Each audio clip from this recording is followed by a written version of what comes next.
यस्तु पूजनते रमनते तत्र देवता है। इस धरती पर बेटी की अपमानित करोगे, बेटी को रुस्वा करोगे, तो तुम्हारे घर के अंदर ईश्वर की कृपा बिल्कुल बिल्कुल नहीं होगी।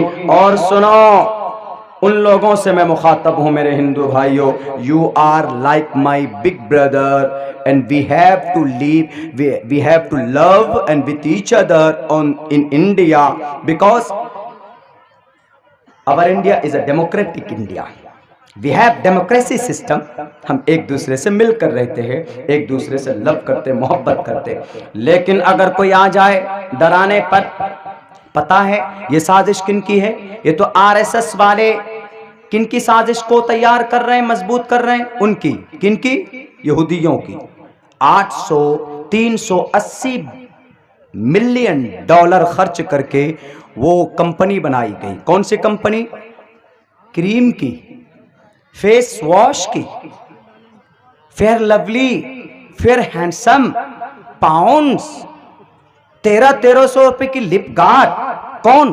भारत में बनती ये कंपनी का, भारत की नहीं। टोटल कॉस्मेटिक्स, कॉस्मेटिक मतलब श्रृंगार का सामान, कॉस्मेटिक का वही ना मनियारा, हमारे यहाँ दुकान बोलते मनियारा दुकान। कॉस्मेटिक का टोटल प्रोडक्ट कहां तैयार होता है? इजराइल। और 380 मिलियन डॉलर खर्च करके कॉस्मेटिक की एक कंपनी तैयार की गई। और उनकी साजिश है कि मुसलमान बेटी अगर पर्दे में आएंगी ऑफिस तो वो तो श्रृंगार पतार नहीं करेगी, क्रीम नहीं लगाएगी, पाउडर नहीं लगाएगी, तो हमारा प्रोडक्ट नहीं बिकेगा। इसीलिए भारत के अंदर किनको वर्गलाओ? भारत के अंदर आरएसएस को दे दो पैसे और वो नारे तकबीर, वो जय श्री राम का नारा लगाकर कोर्ट में केस को लेके जाएंगे और कोर्ट से ऑर्डर आ जाएगा कि कोई भी बेटी पर्दे में नहीं आएगी स्कूल या ऑफिस और हमारा प्रोडक्ट बिकेगा। और कोई भी औरत अगर मार्केट जाती है तो वो ये सोचती है कि मैं खूबसूरत दिखूं, भले ही उनका रंग सांवला है, लेकिन देखेंगे उनके, आप वो देखिए कौन सा उनका पर्स चेक कीजिए, कुछ मिले या ना मिले, आपको 2-3 सामान जरूर मिलेगा। Powder, lipstick. ट्रेन में जाएंगे, सफर कर रहे हैं, उतरने का समय है तो फट से वो उठाया पुटलिया से और कहाँ? वॉशरूम में, फ्रेश रूम में जाकर अपना सब कुछ लगाया। उनकी एक भावना है, उनकी नेचर में है ये बात। ब्यूटी सवरना अल्लाह ने उनके नेचर में बनाया। लेकिन मैं तो ये कहूँगा कि जायज़ जगह के लिए संवरिए हमारी माओ बहनों, गलत नहीं। आप लिपस्टिक लगाइए जो जायज़ है, आप पाउडर लगाइए जो जायज़ है, आप खूब गोरे दिखिए, भले ही आप काली चरण हैं लेकिन खूब गोरे दिखिए आप। लेकिन अपने शौहर को खुश करने के लिए ये भावनाओं अगर आप में है तो आपका आपका पाउडर लगाना, आपका फेस वॉश इस्तेमाल करना, इतना भी मत रगड़िए कि आपकी खाल छिल जाए। कोई क्रीम लगा करके गोरे नहीं होते, ऐसी कोई क्रीम नहीं बनी। तो बहरकत ये साजिश है और डराने की कोशिश की गई और कहा गया कि नहीं, भारत के अंदर हम ऐसा खौफ पैदा करेंगे, ऐसा खौफ पैदा करेंगे। आज हमारी मोहतरमा सफर कर रही, फोन आया कि मैं ट्रेन में अकेली हूँ, अब्बा नहीं है, हमारे फादर इन लॉ। तो उन्होंने कहा, तो हमने कहा तो क्या प्रॉब्लम है? बोला मैं पर्दे में हूँ लेकिन कुछ लोग ऐसे हैं कि मुझे ऐसा लग रहा है कि ये थोड़े अलग किस्म के। हमने उनको बता दिया कि ट्रेन में एसी रूम में 3 लोग होते हैं, उनमें से एक टीटी, उनके पास जाएं, या उनमें से सीआरएफ के पास जाए, या उनके पास वार्डन है उनके पास जाकर के कहो, कंप्लेन करो कि ये प्रॉब्लम, जाकर के कीजिए। पर्दे में मलबूस थी, वो मुशर्रा लिबास में थी, लेकिन अगर वहीं पर और ज्यादा ओपन होती तो ना मालूम क्या से क्या होता है दुनिया में, आप और हम तसव्वुर नहीं कर सकते। हमारे भारत के नौजवानों और हमारे भारत के हिंदू भाइयों, एक गलतफहमी को दूर करना चाहता हूं।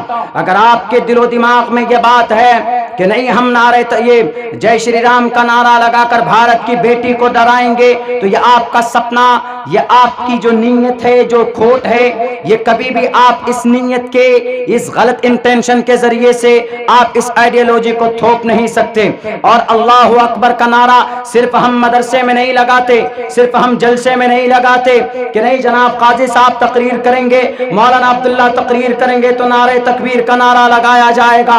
और फिर अगर जब जब अजान पढ़ी जाएगी या मस्जिद में या मदरसे में, जब जरूरत पड़े तो हमारे जवान लड़का तालिब इल्म लोग लगाते हैं नारे तकबीर अल्लाहु अकबर। ये सिर्फ हमारे इन्हीं धार्मिक जलसों तक महदूद नहीं है, आज भी जरूरत पड़ जाए इंशाअल्लाह, जैसे अगर कहीं पर कोई दुश्मन हमारे देश में आक्रमण करेगा तो एक बात आप अपने ज़हन में, दिमाग में, खून में बसा लो, पेवस्त कर लो, यही नारा लगाकर हम कूद सकते हैं मैदान में। हमें इतनी इस नारे से भी मोहब्बत है और अपनी जमीन से, अपनी यहाँ की आब हवा से मोहब्बत। और सुनो इसकी तारीख क्या है, जय श्री राम का नारा लगाने वाले उन नौजवानों को मेरी ये बात सुनाइए, आपको याद होना चाहिए 1919 में 1 मार्च से लेकर 30 मार्च तक अमृतसर के जलियांवाला बाग की तारीख आपको याद होना चाहिए। जलियांवाला बाग में अगर 15,000 में से सिर्फ 1500 लोग शहीद हुए, बाकी और बचे हैं, तो और लोगों को बचाने में इस तकबीर का हाथ था, नारे तकबीर अल्लाहु अकबर का नारा लगा था, तभी जनरल डायर के रोंगटे खड़े हुए थे। मेरे नौजवान साथियों, मेरे मुसलमानों और मेरे आरएसएस के भाइयों, आपको मेरी बात बुरी लगती होगी, लेकिन मेरी बात 100% सही है कि नहीं है। मैंने आसाम की धरती में कहा था 1925 में आप आए, लेकिन उससे पहले जितनी भी खूनी जंगें लड़ी गई है उन तमाम के अंदर आपकी शिरकत नहीं थी, आपका वजूद नहीं था। आपके पेट में दर्द हुआ, आपने आसाम के न्यूज 24 के अंदर हमारी इस टीवी को, हमारी इस क्लिप को आपने चलाया और ये कहा कि मौलाना अब्दुल्ला कैसे भाषण देते हैं। याद रखो अल्लाहु अकबर का नारा हम लगाएंगे इस देश में, because freedom to manage religious affairs, we have fundamental rights, some fundamental right, and from 12 and 235 12 से लेकर 35 तक हमको नारा लगाने का अधिकार देता है, हमको अपनी धर्म की बात करने का अधिकार देता है। अगर नारे तकबीर का नारा नहीं लगता, अल्लाहु अकबर का नारा अगर नहीं लगता, तो ये 1919 में 6 अप्रैल को जनरल डायर जलियांवाला बाग से यूं ही वापस नहीं जाता। एक सत्याग्रह आंदोलन रची गई, सत्याग्रह का आंदोलन का वो शुरुआत की किसने? डॉक्टर ये महात्मा गांधी जी ने, और एक तरफ मौलाना अबुल कलाम आजाद ने ये मशवरा किया कि मौलाना अगर देश से अंग्रेज को भगाना है, दुश्मन को भगाना है, मैं अल्लाहु अकबर के ऊपर आ रहा हूं कि इसकी क्या महत्व है, इसकी क्या तारीखी हैसियत है, इसकी क्या ताकत है।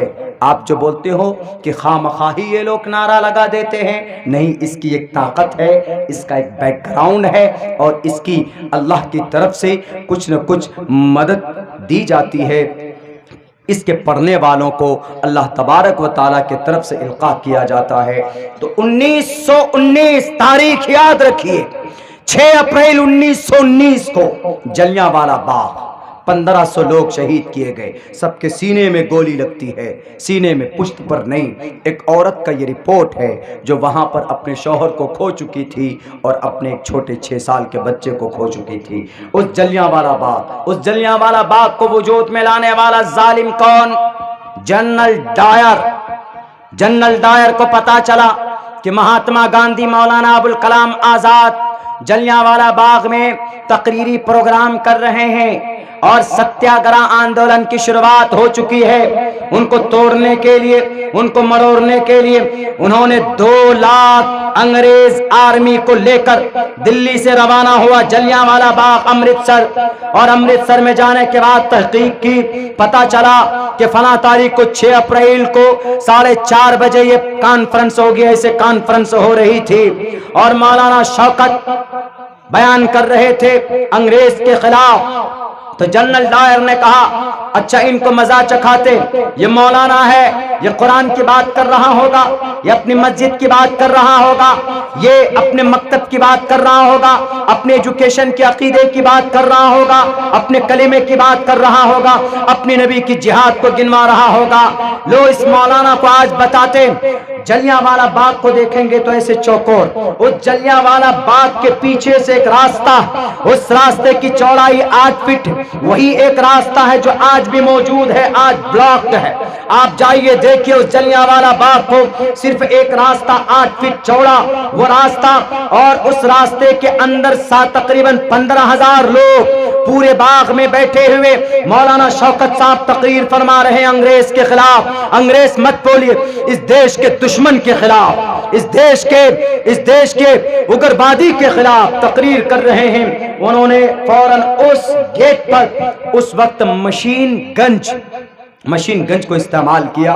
AK-47 नहीं होता था। AK-47 को बनाया गया मुंगेर की धरती में, और सबसे पहले AK-47 का इस्तेमाल अंग्रेज ने ही किया और मुंगेर से इसका आविष्कार हुआ, यहाँ से बनाया गया। दो चीज, एक सिगरेट और एक AK-47 अंग्रेज का बनाया हुआ, और ये मुंगेर, दोनों चीज की जो मंबा और मखरज है वो मुंगेर है, जहां पर हजरत शेख मोहतरम हमारे अमीर शरीयत का इदारा है, वहां से शुरुआत हुई सिगरेट की भी और AK-47। तो मशीन गन उस जमाने में एक राउंड में 9 फायर करते थे, और एक मिनट में 9 फायर, और एक राउंड में तकरीबन 9 गोलियां निकलती थी। उस मशीन गन को लगाया उस रास्ते पे, लगाने के बाद कहा कि ए मौलाना मेरे खिलाफ बोल रहे हो? कहा कि बोलता हूं, बोला था, बोलूंगा। कहा तुम ये चाहते हो कि ये तुम मशीन गन की गोली से हमारी आवाज को दबा सको? तो मौलाना शौकत ने उस वक्त एक नारा बुलंद किया। नारा क्या था? नारे तकबीर, अल्लाहु अकबर।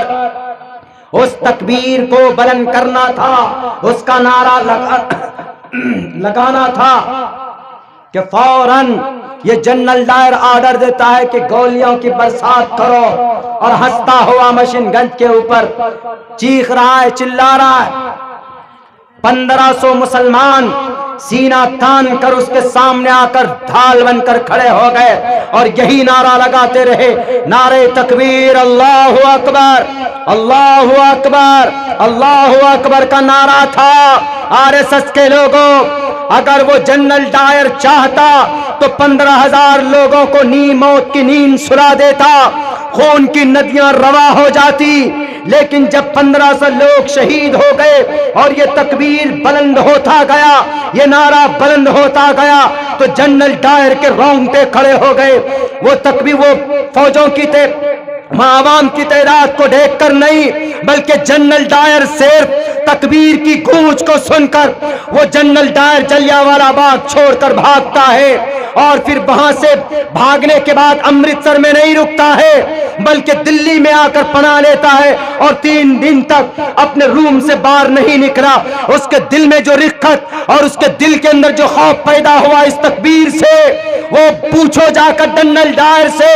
अल्लाहु अकबर का नारा, उसी वजह से इस देश के जलियांवाला बाग में कुछ लोग बचे थे। आज तुम उस नारे वाले को चैलेंज करते हो, आप नहीं मुकाबला कर सकते। हमारे इस नारे का, इसकी तारीखी हैसियत क्या है वह आप लोगों के सामने। इसी नारे की वजह से तकरीबन 13,500 लोगों की जान बची थी, इसी नारे की वजह से। नारे तकबीर, अल्लाहु अकबर। कुछ लोग बोलते हैं ना, तो अच्छा उन्होंने जय श्री राम का नारा लगाया तो इन्होंने नारे तकबीर अल्लाहु अकबर क्यों कहा, उन्होंने अल्लाहु अकबर का नारा क्यों लगाया, ये ऑब्जेक्शन करते। अच्छा उधर बोलें इधर न बोलें।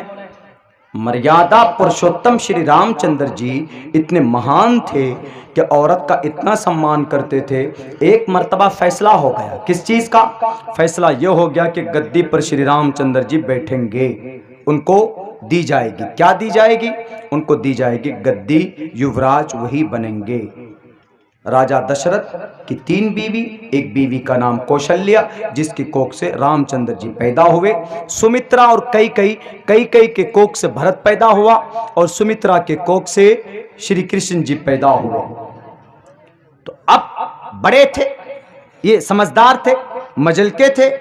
जब फैसला कर दिया तो पता है कई भरत की मां ने सोचा कि बेटा बड़ा तो मेरा भरत है, गद्दी पर राम कैसे बैठ सकता? मेरे हिंदू भाइयों, अगर मैं झूठ बोलता हूं तो वाल्मीकि रामायण पढ़िए। वाल्मीकि, रत्नाकर वाल्मीकि। राम का नाम दिल से लोगे तो एक डाकू से महान इंसान बन जाओगे। क्यों? वाल्मीकि कौन था? एक डाकू था, लेकिन जब रामचंद्र जी का नाम लेना शुरू किया, राम राम राम, तो वो रत्नाकर वाल्मीकि बन गया।